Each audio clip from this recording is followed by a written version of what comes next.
I grew up poor in Akron, Ohio, and I measured everything until I lost it all by how much money I had. I was worth over $100 million, and my bank account would go down $100 one day, and I would feel like a failure. And it would go up for $100, and I feel like a winner. So my entire identity, my entire success ratio was all money driven for me. And then I was protected, promoted, and loved, and the universe said, maybe you should live this life and learn something. Like money doesn't buy love or happiness. It just allows you to shop. And maybe we take everything away and you'll learn to shop for the right things. And so for me, my success is daily. And I look at each day, how have I improved with what's important to me today? I'm very realistic. I take into account the circumstances, the weather, the flights, the flat tires, the in-laws, every reality that exists. And I start my day and say, what is it I want today? Personally, experientially, giving and receiving wise. And my success is dictated by how much time did I spend in my 24 hours a day in that direction. See, I've simplified good behavior and bad behavior. Good behavior is behavior that's getting me to where I want to be. Bad behavior is interfering with it. It's simplified it for me. And everyone should have their own judgment of what good and bad behavior is by where you want to be. But if you don't ask yourself every day, where do I want to be? What do I want today? I don't think that you're going to accelerate, aggregate, and compound exponentially the outcomes that you want, the success that you have. So I have daily success by that advancement towards where I want to be or better. You're very successful. Probably a better person to ask. She's No, super successful. not at all. You said exactly what I was thinking. Again, see, that's the same thing. It's my favorite words.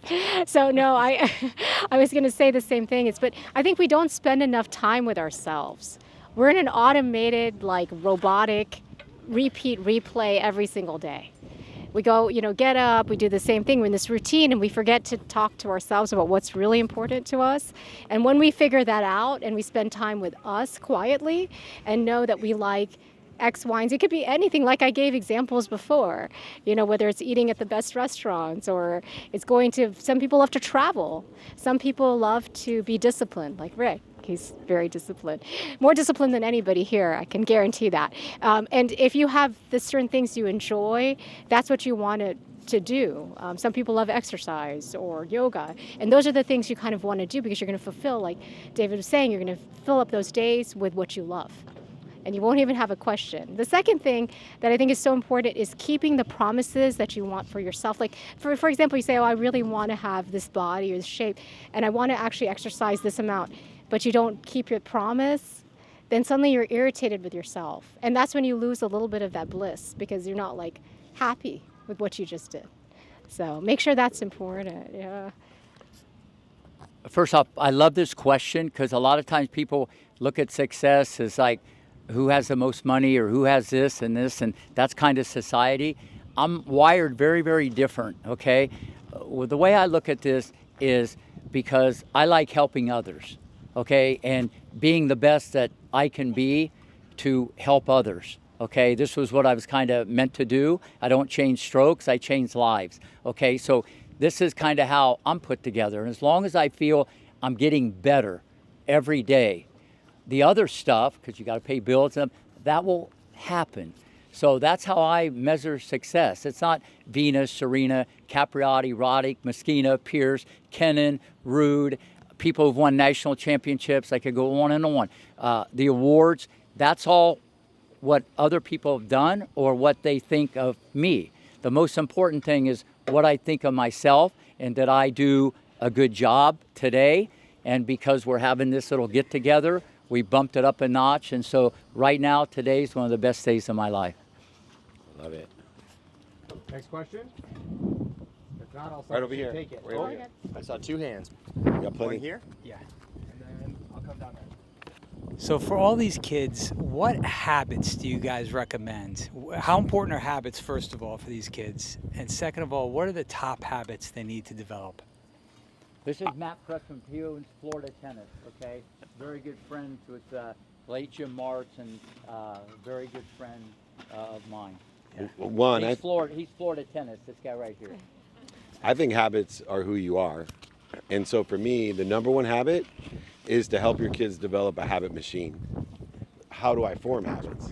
Because once they develop a habit machine, now they take anything that they want, my diet, my exercise, studying, academics, whatever it is, and if you focus in on what it takes to create a habit, instead of forcing them to eat right or to exercise or whatever, I believe that you can create a habit machine, and then it's really easy. Whatever they want, they are so innately defined by, oh, this is easy. This is what I want now. I'm going to create a habit out of that. And I use time as a dependent variable. That's my mechanism. Give a minimum amount of time every day. So like my number one habit may not be what everybody thinks, but it's actually calling my mom, who's 81 now. So I spend a minimum of a minute a day with my mom. Minimum. What do you call her? I call. You call her. I call her. Yeah, exactly. I know what she called you. I call you. Don't ask what she calls me. But I just want to tell her 4 things every day. And it's, I'm happy, I'm healthy, I love you, and I appreciate you. Because I know that's all she really cares about for me. She doesn't care what I do all day, doesn't care about my bank account, or doesn't care anything other than hearing that every day from me. And so I use time to make sure, a minimum amount of time. And I always have, by the way, all my minimum times are really low. So I spend 2 minutes with my 3 daughters, minimum 30 minutes with my son, only because he's 14 and they're in their 20s. I asked for 5, they gave me 2. Go ahead. Oh, Nib, yeah. Dr. Nib. I love this question because, playing tennis myself, tennis is a very tough sport. And the reason why it's so tough is that we're really hard on ourselves. You miss a shot, and the person who missed it is us, and we blame ourselves, right?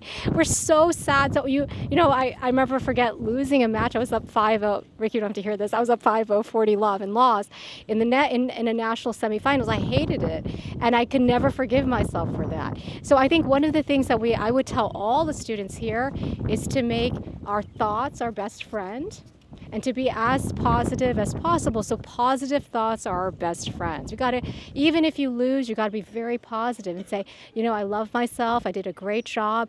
Even though I lost, I gave it my best, and next time I'm gonna do a better job. If you talk to yourself positively and you're your own best friend, I think that's the best habit that anybody can create, especially for tennis.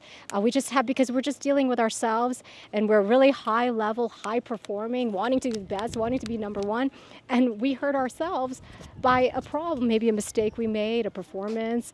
Someone else, I remember she played better and she upped her game, and so I remember that moment, and I'll still not forget that match, right?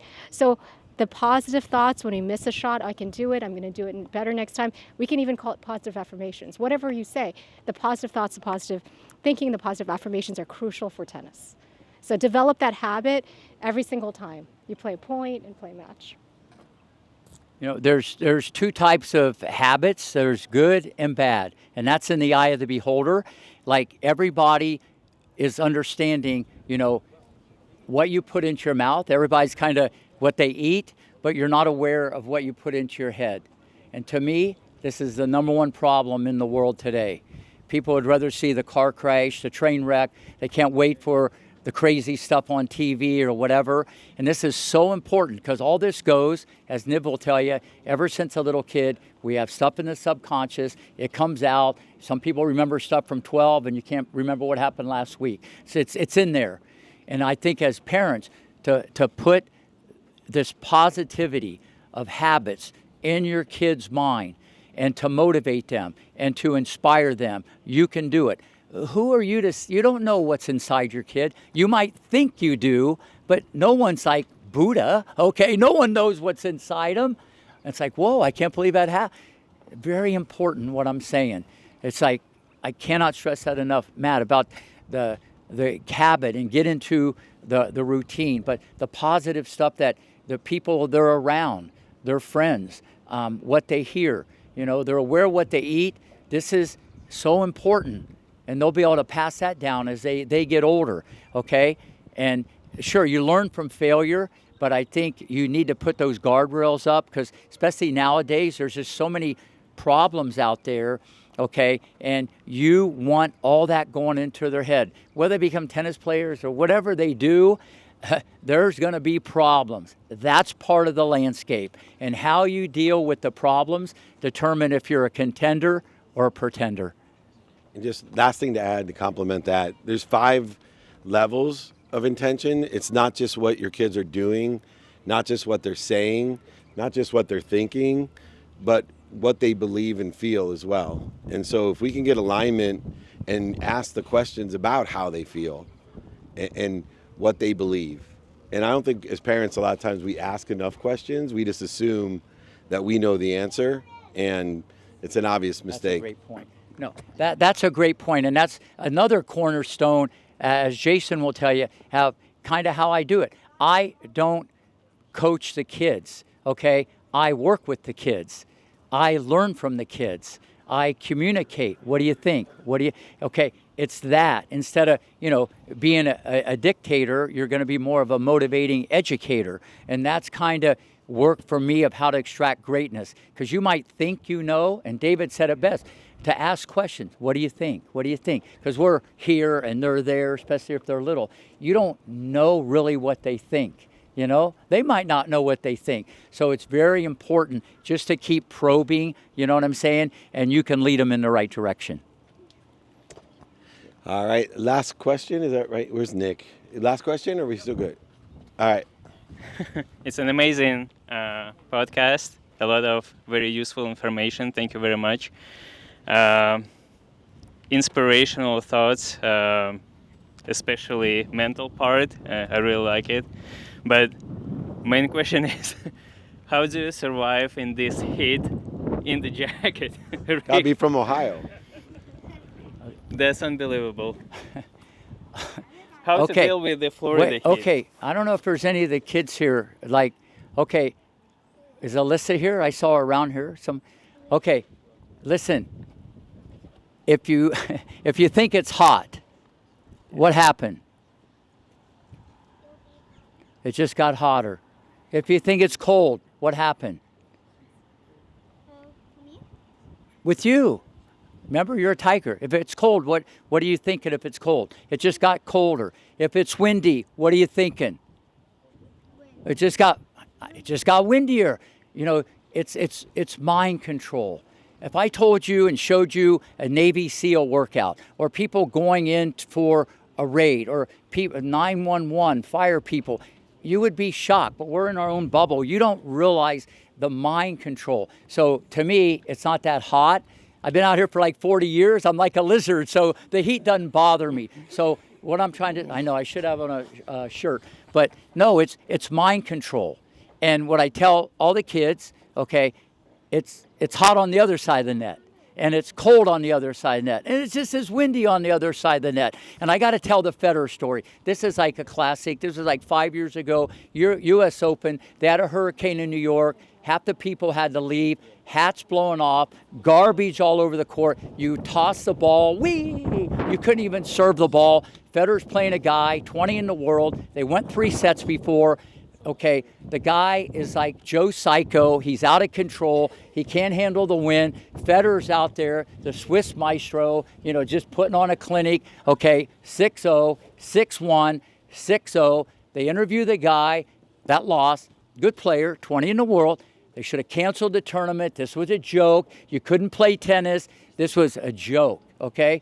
They interviewed Federer, okay? You've heard of him, right? A lot of potential, good player, okay? They go, what do you think of the win? He goes, I love the win. This was a blast. I got to play with the ball a lot. This was one of the most fun times ever. So one goes down as one of the greatest players ever to hold the stick, and the other guy, I don't remember his name. All I know is that's the mind of a champion. It is what it is. Deal with it. And the sooner you put that in the kid's mind, like the great Richard Williams used to say, Rick, I want Venus today to play a cheater in the academy. And I'd go, we got a lot of those, so take your pick. All right? He wanted them to see the real world.